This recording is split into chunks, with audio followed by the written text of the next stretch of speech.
Hi guys, just want to share with you this very sad news from actually the video was Philippine mourning the passing of OFW Filipina. So she's kind of have a lot of follower on TikTok. She love to do TikTok, just like any other young Filipina.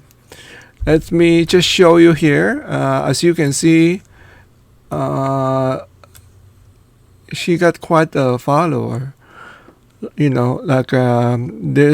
TikTok has about 2 million. One video has a 2 million, 2.5 million, and then the other one has a 2.3 million. I mean, this young woman is kind of famous on TikTok. All her video, a lot of them has a million of views. She is an OFW. In case you don't know what an OFW, that means overseas Filipino worker. And when you say OFW, doesn't mean that working in a private home. It can be also like working in like a McDonald's or those food franchise in Middle East. I believe most OFW you can refer to as working in the Middle East. And then this one happened to she was working in Kuwait. Unfortunately, it's I think last Sunday they found her body. Let me just read an article here. Let me just see. Yeah, right here is her name is Julie B. Renara was found in the desert. The body was found in the desert. She was murdered. And then I think the employer son was being arrested. She was also was according to the I believe autopsy. She was also pregnant, and then they killed her and burned her. So it was very sad situation. And this, one second, let me just read here. This according to the Migrant Worker Secretary Susan Opley declined to comment on the causes of Renara death until after the national NBI has conducted an autopsy. Here is also said that what is important is the police acted quickly and primary suspect is under the custody of the Kuwaiti police. We are closely monitoring the case. And then according to the husband, they would like the wake schedule for 2 weeks to give time for relatives and friends who are in the province to pay their respect. The news of her death was dreadful for a former OFW like Maria Dixon. What they did to her is inhuman. She went to Kuwait to work, carrying in her suitcase every hope for a better life. Wow. Only to meet a gruesome death. This is according to Miss Dixon. Based on my own experience, protection for OFW, especially when it comes to our right, is hardly felt by migrant workers. There is no guarantee that justice will be given to them when they get abused. Dixon, who used to work in UAE, did not think that the Renara case would deter Philippine workers from seeking employment abroad, where they can earn much more than at home. See, this is a very sad news. I believe there's like a couple of uh, instant I believe Philippines have like a ban that deployment of OFW to Kuwait in twice. I remember twice because of this getting abused and let me just see here. Yeah, there's a ban of deployment in 2018 and also in 2020 because a lot of a lot of casualty happening to OFW, being like some of them being tortured by even being tortured to death by their employer. So I do remember Duterte was have to put a ban on the deployment, but then they lift the ban after the Kuwaiti court they sentenced the employer by hanging. So once they did that, they feel kind of justice is served, so they lift the ban because of why because of hardship, and there's like it's like you going there, you're taking chances, especially if you're working in a private home. That's kind of very sad. If you work like in fast food chains, I do know people I met on YouTube that are working like fast food chains. They are fine because they have other co-worker Filipino. They can look on after each other. But sometimes when you work in a private residence and you the only employee there, or maybe you're the only employee from the Philippines, so that is kind of tough, and then sometimes you get abused. And then I was while I was looking at this case right here, I saw another Filipina make a video pleading for Senator Rapi Tulfo to help her. She said she wanna come back home, but she doesn't have money. This is what happened a lot of time.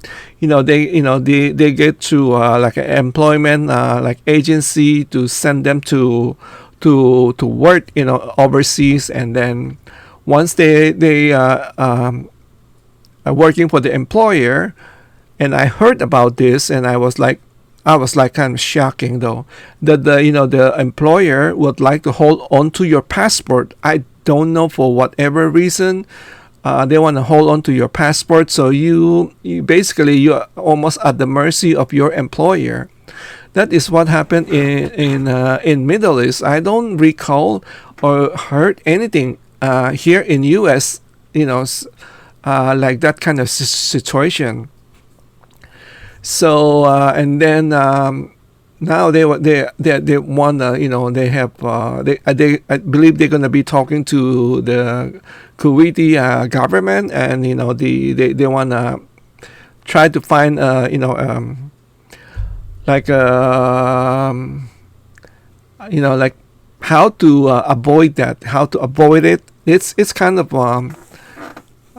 very tough, especially when you're working in a private home. You have less right than working in a company or something. Even here in U.S., like I had worked in many places over the years. Sometimes you don't get the benefits like the one people working in a company. Household doesn't get that all kind of benefits. And like for instance, I have worked in a family that I have to work many hours. Sometimes I have to work 12 hours, and then there's other job that I only work 8 hours, and if I work more than 8 hours, I get an OT overtime. Then I have worked with other job, I don't get OT because you are on a salary. So it's all very depend. It's kind of It's not easy. That's why I keep suggesting, if you want to take this kind of work, you may as well go for big money. You have to ask, a good fair salary. Otherwise, you're gonna, you feel, getting, getting abused with the, with the condition. And what I heard from this young lady here, sometimes, she have to work for like 15 hours, and then it was a 2-story, and she have to look after like 10 kids. Can you imagine that, 10 kids? And so she was overworked. But when you go to her TikTok account, it seems like she's a happy camper. She seems, she loved to sing, she loved to dance. So sometimes you just cannot judge. Like they said, you cannot judge a book by its cover. You don't really know what's happening inside, that person. That's one thing that I kind of shone away. Shone away from what do you call that? Facebook, because for me, Facebook is almost like like people keep posting about the good things, like they go to the nice restaurant, or they buy something. Let's say they buy a new phone. They try to show the world, oh, I got a new phone, I got a new clothes, or I got whatever, I got a new car or a new home, and then you don't really know what's going on. So I kind of scale back on posting Facebook now.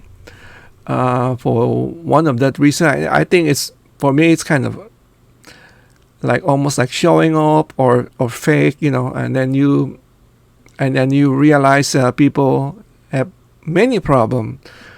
Sometimes they don't want to say it, and sometimes they keep talking about it. You go to Facebook, everybody was complaining, God, they have this problem, that problem. I don't know. I just got tired of posting Facebook. I used to post a lot, but now I don't anymore. But going back to Julie B, she, that was very sad, and then in spite of that, I bet you there's still. One time I was watching. I don't know if it's a YouTube video or I was just reading I think it's a YouTube video. This lady was saying that she's from the Philippines. She said she's just gonna go to I think one of the Middle East country. I cannot remember which is. I think maybe is Kuwait or Saudi or something. She said she's just gonna go to, I think, the border. I think is Jordan, right? And then from there, much easier to just cross from Jordan to wherever her final destination. And then once she's there, she said she would just look forward, and she said there's plenty of work. So that's what she's trying to accomplish. But when you do that, you are almost at the mercy that you find a good employer, whoever want to hire you. She was looking for a household work. I don't know. I feel like I'm so scared for her of what she's trying to do. But at the same time, I understand her flight. She obviously need the job, and she feel like she's not getting a job in the Philippines, so she wanna take the chance. She been to Middle East before. She had worked there before, so she know the area. She know the culture. So maybe that's one thing. At least that's a good positive thing on her side, because she already worked in the Middle East before. I don't know why I think she doesn't want to go through agency again. She just want to be like a freelance on her own. She feel like she had confidence, that she know navigate her way around to find a job in the Middle East. So, but it's kind of very scary. And then agency. I don't know how the agency worked in Middle East. I do work with agency here in the U.S. The agency in the U.S. They when they recommend you to a job, they cut a percentage, which is most of the time the employer pay for that one. I don't know about in the Middle East though. I think especially in the Middle East, I think they have to be more. That's what I was just reading from the authority, from the senator Rafi Tulfo and also the other lawmaker. They were talking about they should kind of monitor the situation because a lot of abuse happening and people are dying. So I feel like the agency have to like almost, I would say, be maybe like twice a month, check the with the employee. But then at the same time, sometimes the agency, I know, believe me, I know how the agency works. Sometimes they don't tell you the truth. Even you will report to your agency, it's hard work, you're working too much hours, and you're getting too much like abuse or something like that. And then the agency, and you know what, just hang in there, things will get better, and your employer likes you. They talks about, they really are happy with you, and hopefully you stay, and they will give you a raise. See, they sometime sometimes maybe it's just the agency telling you this, or maybe it's your employer was telling you that to the agency. So it's kind of you have to really kind of monitor. For me, they really have to monitor. If they want to, if they want to, like totally ban, deployment OFW to the Middle East, it's gonna really hurt the Philippines. And I believe you, even though you got so many tragedy happening, there's still many wants to go. There's still many wants to take the chance. Because why? Because they are desperate. I'm just trying to, give you my opinion. It's not like I agree with that, but at the same time, I understand. That if you are starving, you have nothing to eat, you have no food, not only for you, if you're an adult, you can handle that, but to watch your kids, go hungry, it's tough, especially if you're a mom, so that's what happened to a lot of this, OFW women's, this, most of them are moms, they want to see a better future for their kids, and this end up in a tragedy. So very sad situation. So just prayer for the family of Jubilee. That's her name. It almost sounds like Jollibee. I thought for when some website or media mention call her Jollibee, but actually it's not Jollibee but Jubilee. That's her real name was Jubilee. Anyway, let me know your thought on this video. Thank you again for watching. Take care, stay safe, and God bless. Bye bye.